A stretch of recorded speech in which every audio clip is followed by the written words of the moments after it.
विद्यार्थी मित्रों नमस्कार। आज हम बात करेंगे विभिन्न प्रकार की रासायनिक अभिक्रियाओं के बारे में।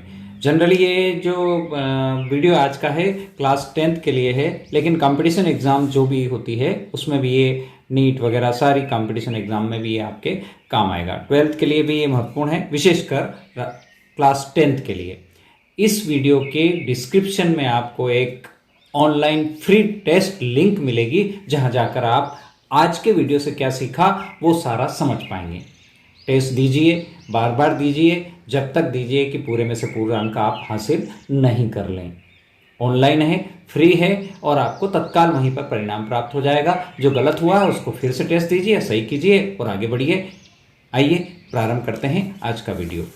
लोहे में जंग लगना किसका उदाहरण है? तो लोहे में जंग लगना संक्षारण का उदाहरण है। ये होता है संक्षारण, रस्टिंग। अभिक्रिया जिसमें ऊर्जा मुक्त होती है, यानी यहां से ऊर्जा निकलती हो, ऐसी अभिक्रिया को ऊष्माक्षेपी अभिक्रिया कहते हैं। अभिक्रिया की दर की इकाई क्या है? कोई भी रिएक्शन होती है तो उसकी दर मापने की इकाई क्या होती है? तो इसकी इकाई होती है मोल प्रति लीटर प्रति सेकंड। सॉरी, मोल प्रति लीटर प्रति सेकंड। श्वसन कौन सी अभिक्रिया है? श्वसन ऊष्माक्षेपी अभिक्रिया है। श्वसन के अंदर ऊष्माक्षेपी अभिक्रिया होती है। अभिक्रिया जिसमें प्रकाश का अवशोषण होता हो, प्रकाश का अवशोषण होने वाली अभिक्रिया कहलाती है प्रकाश रासायनिक अभिक्रिया। प्रसार रासायनिक अभिक्रिया। ताप व दाब बढ़ाने पर, यानी किसी अभिक्रिया का ताप बढ़ा दें, दाब बढ़ा दें, तो अभिक्रिया की दर पर क्या प्रभाव पड़ेगा? तो अभिक्रिया की जो दर है वो बढ़ जाएगी। ताप दाब बढ़ाने से अभिक्रिया की दर बढ़ जाती है। किस अभिक्रिया में दो या दो से अधिक पदार्थ मिलकर नया पदार्थ बनाते हैं? दो पदार्थ मिलकर नया पदार्थ बना रहे हैं, अर्थात ये अभिक्रिया होगी संयोजन अभिक्रिया, जिसको हम कहते हैं वियोजन की उल्टी, संयोजन अभिक्रिया। अवक्षेपण अभिक्रिया में कौन सा लवण प्राप्त होता है?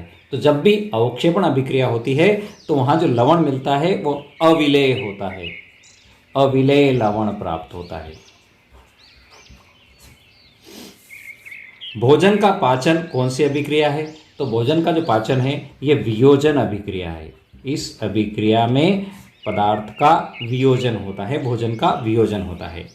अभिक्रिया की गति को प्रभावित करने वाले कारक कौन कौन से हैं, यानी कौन कौन से फैक्टर हैं जिसकी वजह से अभिक्रिया की गति चेंज हो जाती है, प्रभावित करती है उसको? तो इसके मुख्य रूप से 4 भाग हैं। एक तो पदार्थ की प्रकृति, नंबर 2 पदार्थ का सांद्रण, यानी अभिक्रिया में जो पदार्थ भाग ले रहे हैं उनका सांद्रण कितना है, अभिक्रिया का टेम्परेचर कितना है और उत्प्रेरक कौन सा उपस्थित है वहाँ पर, यानी प्रकृति, सांद्रण, अभिकारकों की प्रकृति, अभिकारकों का सांद्रण, अभिकारकों का ताप और अभिकारकों का वहाँ उपस्थित उत्प्रेरक, सॉरी अभिकारक और नहीं, उत्प्रेरक की उपस्थिति, इन सब की वजह से अभिक्रिया की गति प्रभावित होती है। अभिक्रियाएं जिसमें अभिकारकों के बीच आयनों का आदान प्रदान हो जाता हो तो इसको दोहरी विस्थापन अभिक्रिया कहते हैं।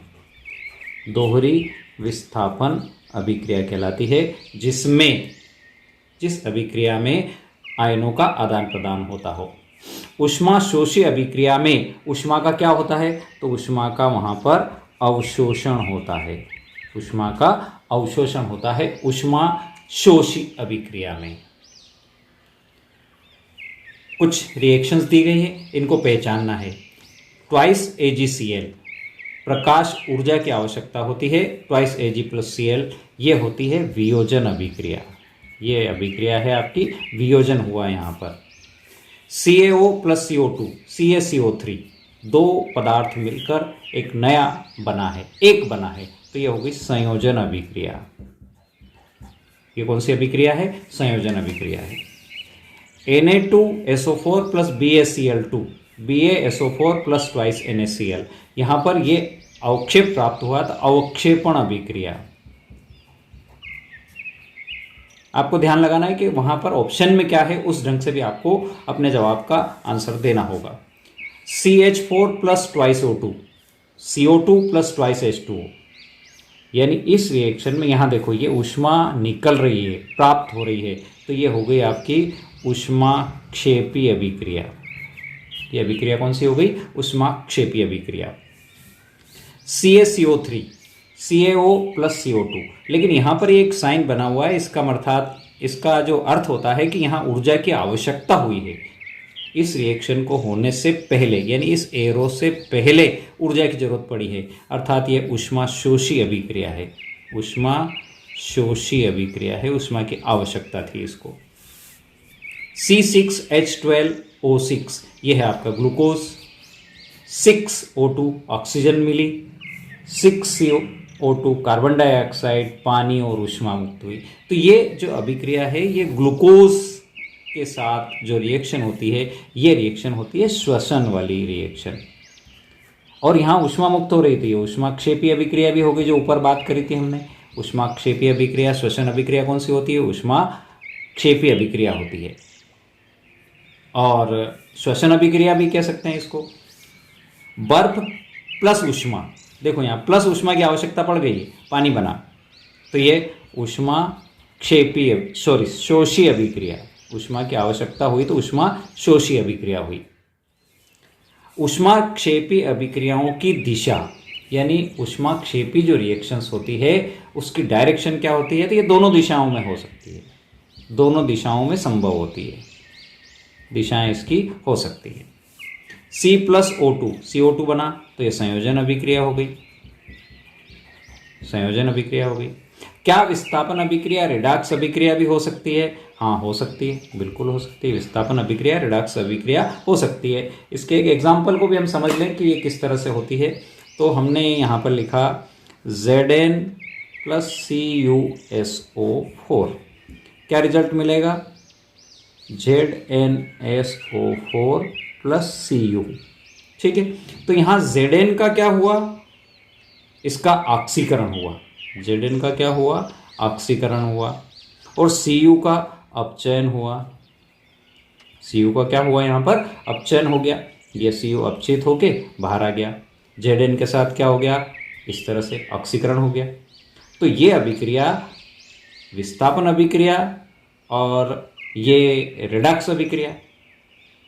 तो अगला क्वेश्चन है हमारा, क्या इस एग्जाम्पल को, ये एग्जाम्पल आया तो कौन सी रिएक्शन है? तो इसको हम कहेंगे रिडॉक्स रिएक्शन, यानी जहां ऑक्सीकरण और अपचयन दोनों एक साथ हो, उस अभिक्रिया को हम क्या कहते हैं? रिडॉक्स अभिक्रिया कहते हैं। तो विद्यार्थी मित्रों, इसी प्रकार के और वीडियो देखने के लिए चैनल को सब्सक्राइब कर लें। वीडियो पसंद आया हो तो लाइक करें, शेयर करें, अपने साथियों को जरूर बताएं। वीडियो अंत तक देखा आपने, उसके लिए बहुत बहुत धन्यवाद। जय जिनेंद्र।